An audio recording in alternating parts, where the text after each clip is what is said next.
Audio Jungle. Audio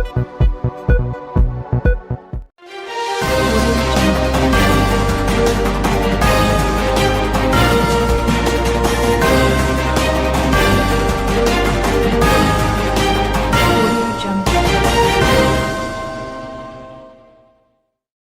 Actually, we offer a broad range of courses, but our focus is technology. So, information technology, computer science, data science, artificial intelligence. So, we are very much focused on technology. And a lot of the students from Kazakhstan actually come here for the technology programs. Yeah, and engineering as well. Yes, at all levels, diploma, degree, masters. In fact, one of our first groups of students from Kazakhstan came here under the Bolashak scholarship, and they studied their masters with us. Yeah, so they were sponsored for their masters here as well. Now we've got quite a number of students doing their masters with us from Kazakhstan as well, and some with PhD as well. Yeah, even up to that level. We have been in Malaysia we are a Malaysian institution. We were established in 1993, so 29 years already. This campus is 5 years old. We were previously in our other after Damansara, we had another campus here. We have about 154 Kazakhstan students, last I count. Many of them are still back in their countries. Yeah, so we hope to see them on campus pretty soon as borders open up. Yeah, so we look forward to welcoming them, because this kind of events we used to have on a very grand basis every year, as I said in my speech, So after 2 years, this is the first big event that we had. So we are so happy, So when the embassy asked us whether we would like to host it, I said, no problem. Not even a single moment's thought. Yeah. So we're very happy to have this here. I mean, the aim here always is to showcase Kazakhstan culture. I mean, this is a Kazakhstan culture event. In Malaysia, we actually are not often exposed to such culture, right? So we have these types of events. In fact, before the pandemic, almost every other week we used to have a different country. We have 130 countries here on campus, So every other week we used to have some country showcasing their culture. And Kazakhstan is one of the biggest communities. So the main aim is to showcase, because if you look around, we have students on campus here who are staying here as well. So they were all walking around and looking at the cultural performances, tasting the food. And so I think it's to showcase Kazakhstan, right? Because like I said, we Malaysians tend to be less aware. We are Malaysia, we are a very international university. In fact, half of our population is international. So currently, for the last 2 years, a lot of the students have been joining us in their countries but not coming down to us. So after April 1st, we have been slowly getting students back for the last 1 year. They have been coming, maybe 5 or 6 per month, slowly trickling in. But now with the opening up of borders, we look forward to a lot more of them coming back, because there's greater confidence. You've got to give them the confidence that it's a safe campus, that the environment is safe for them and they are protected, and there are all measures here to make sure that they are safe. Have to be vaccinated, because that's a requirement by the immigration. Yeah, but more than that, I think they have to also observe the SOPs. I mean, at the end of the day, we've got to keep everybody safe.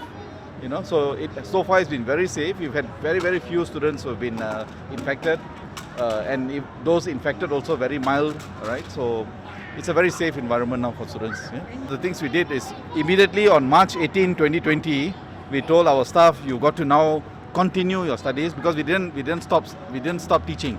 All right, we just told the students, now you sit at home and attend classes. So a lot of support was given to ensure that our students were able to access their studies. We put a lot of our labs also on the cloud, so students were accessing their lab facilities from the cloud, virtual labs. So every effort was made to try to make sure students feel they don't lose out. All right, so we are quite happy that we have been able to graduate students, even though they were not able to come back. Because to us, it's heartbreaking if they will have to delay their studies.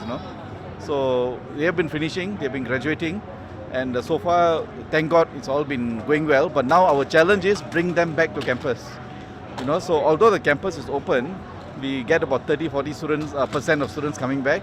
But I think now we'll see more and more coming back, and that's what we look forward to, because a campus only is alive if there is a lot of students around. The campus becomes alive and there's a buzz of students, the vibes from the students. That's what we look forward to. So we have also taken note of this. Over the last 2 years, we have launched many purely online programs as well. So some of our degrees, like the MBA program, we have switched to online also. So we have 2 versions now. One version is you study on campus.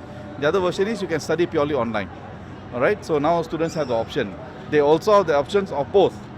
half online, half on campus. All right, so the hybrid option is also available. We've also learned how to adjust to the new normal. All right, and I think we'll start introducing more and more of these online offerings in the future. But at the end of the day, our university's main aim is to transform students, not just studies, but their personality, their professionalism, the way they communicate, the way they operate. That's very important for employability. So there's nothing like having students on campus, because you need to have that face-to-face contact to enable that transformation to happen. Right? To us, our focus is number one priority is employability. Make sure every student who leaves us must be employable. How do you do that? You need to make sure you are able to transform their personality. All right, so we prefer students to be on campus. I mean, we are. I think we have received more than 1,500 students from Kazakhstan over the years who have graduated from us, and we really love to receive students from that region as well. It's not just Kazakhstan, but we also had from Uzbekistan, Kyrgyzstan, and all the regions over there. So if you'd like to have a look and more about us, you can go to our website www.apu.edu.my, or you can go to our Instagram page, Asia Pacific University, and do contact us and we'll help you as much as possible. Thank you very much. Yeah.